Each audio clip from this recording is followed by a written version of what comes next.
A cool breeze started up during the night as autumn neared, turning the weather cooler by the day. The Ding capital was in the north, making the cold more surprising. Under the candlelight, the young female held a book, reading it slowly as she reclined against the couch. She did not realize that the tea beside her had turned cold as she continued, reading her book in a trance. Bai Lu stared blankly at her young lady. It was as if in a short span of one night, her mistress had become different from before. Even quietly reading as she was now would be unusual, as Shen Miao previously hated to read. But with the way things were now, if she did not know that it was her own young lady, Bai Lu would have thought that she had come across a noble Furin. Bai Lu did not really understand how a young lady would have such an imposing manner as she stood dazedly in her position. She only recovered when Xuanzang strode over and nudged her to reprimand softly. Standing here foolishly for what? Xuanzang then walked over to place a cloak around Shen Miao and warmly advised, "Young lady, it seems that the time is no longer early and there is a need to go to Guang Wen Tang tomorrow. It would be better to rest early." Shen Miao shook her head.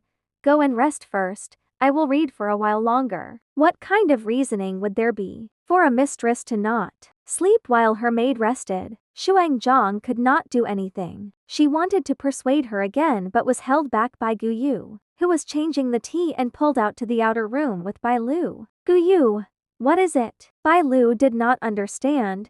"Young lady's health just recovered. Why did you not go up to persuade her to rest?" "How did I not persuade?" Gu Yu's head ached. Would the current young lady listen to my words? She has been reading books for an entire day and I suspect it should be the homework from her teacher, and young lady has made up her mind to complete it tonight. What other choice do I have? She glanced back to the room worriedly. When Shen Miao was formerly timid, she would always want the advice of others. Now that she was no longer timid, when she made up her mind, no one dared refute. As she was serving close by, Gu Yu felt one would not dare to refuse any of Shen Miao's orders. Just speaking plainly like that would also reveal an imposing stance. Even when Master flew into a rage, it wasn't as scary as this. Gu Yu sighed. In the room, Shen Miao was still reading. She was seriously studying the contents of the book, and did not leave any detail behind. If one were to look closely, they would have found that the book she was holding was Ming Qi official annals. Other than the big events that had occurred from the founding of the country to the current Ming Qi, she was only familiar with the events that would happen in the next few decades and decided to prepare some methods to prevent the tragedies from happening. As an enemy's enemy is one's friend, she had to find out who were the vassal families and what their current situations were. If these vassal families reached their end,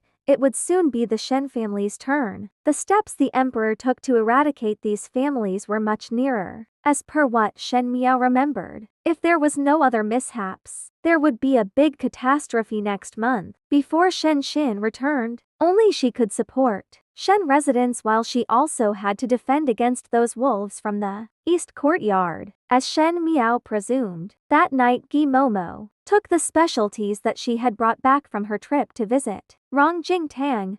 After she entered, Hang Mama, who worked by old Shen Furin's side, was pulled away by her as Gi Momo kept talking about Shen Miao's disobedient ways and how she would frequently lash out with words of anger. How would Hang Mama not understand her intentions? After accompanying her to speak a few rather neutral words, Gi Momo asked Hang Mama to put in a good word for her with old Shen Furin before leaving. Just as she left Rongqing Tang courtyard, Ren Wanyun's maid Shang Lan walked over and smiled. "Gi Momo, I was looking for you." "Oh." When Gi Momo squinted her eyes to see better and saw Shang Lan, she also smiled. "Why is Miss Shang Liang looking for me?" "It is of no big matter." Shang Lan came next to Gi Momo and tugged her arm. "It was that our mistress heard that you know a place that sells rouge and the rouge was especially pretty. Thus one looked for you to ask where can it be bought." This was obviously an excuse indicating that Ren Wan Yun was looking for Gi Momo to have some private words. Gi Momo was well aware of it and went along with Shang Lan. "This is a small matter. If Madam wants to listen, I will tell Madam the place." Speaking of that rouge, many of the young ladies and madams of official families love to use it. Following Shang Lan to Kaiyun Yuan, she noticed the maids outside had already been sent away. Ren Wan Yun sat on the couch, as second Shen master was still outside entertaining and had yet to return. She was casually doing some needlework and was, most likely, embroidering the edge of a pouch, while she ate from a plate of grapes beside her. This was a rare item, as one would not be able to find any grapes in Ding capital at this time of year. Only second master had the ability to obtain a basket of them to let the females in his own courtyard eat. Gi Momo spat in her heart. Although the second household did not ill-treat the first household on the surface, whatever Shen Miao used and ate only looked magnificent on the outside, but were actually things that even merchant families were unable to sell off. On the topic of food, Shen Miao would not even have the opportunity to have grapes. As she was thinking, Ren Wan Yun finally put down the needlework in her hand and said, "Gi Momo." Gi Momo quickly recovered herself and answered, "Mistress, this old servant is here."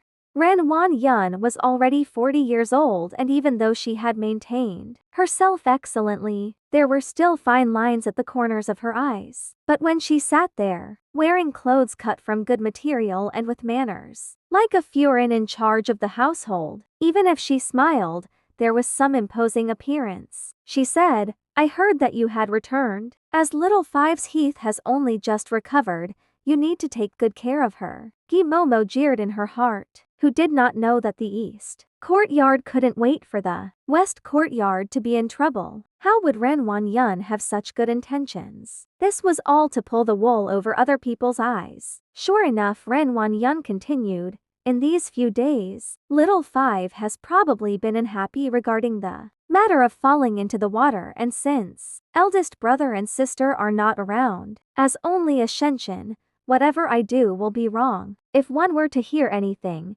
it could only be heard from you." This meant that Ren Wan Yun wanted Gi Momo to report Shen Miao's every move to her. Gi Momo quickly said, "It is fifth young lady's fortune to have madam's concern, but from what this old servant sees, fifth young lady is indeed angry about the matter of falling into the water. The situation these recent days has changed quite a bit, even to the point where she has also distanced herself from this old servant." Not touching on other matters, just today, this old servant was punished and lost 3 months of salary for nothing. She frowned. This old servant heard that fifth young lady had fallen into the water and was so anxious that one did not care if one's grandson was still sick, but who knew that fifth young lady would lash out at this old servant, making it so this old servant's heart could not beat ease. Ren Wan Yun was somewhat impatient listening to unrelated matters and asked, "At the end, it is still because of her heart. Then what is Gi Momo's view? Was there any change in attitude from little Five pertaining to His Highness Prince Ding?" This was what she wanted to ask the most. Gi Momo's eyes turned and she said, "Fifth young lady seems to want to draw a line with His Highness Prince Ding and did not want this old servant to mention those matters today. But this old servant has followed fifth young lady for so many years and understands her temper. With regards to the issue of His Highness Prince Ding, fifth young lady would not give up this easily." These words were only a young female's exasperation and cannot be taken as the truth. After the words were spoken, a look of ruthlessness appeared on Ren Wanyun's face.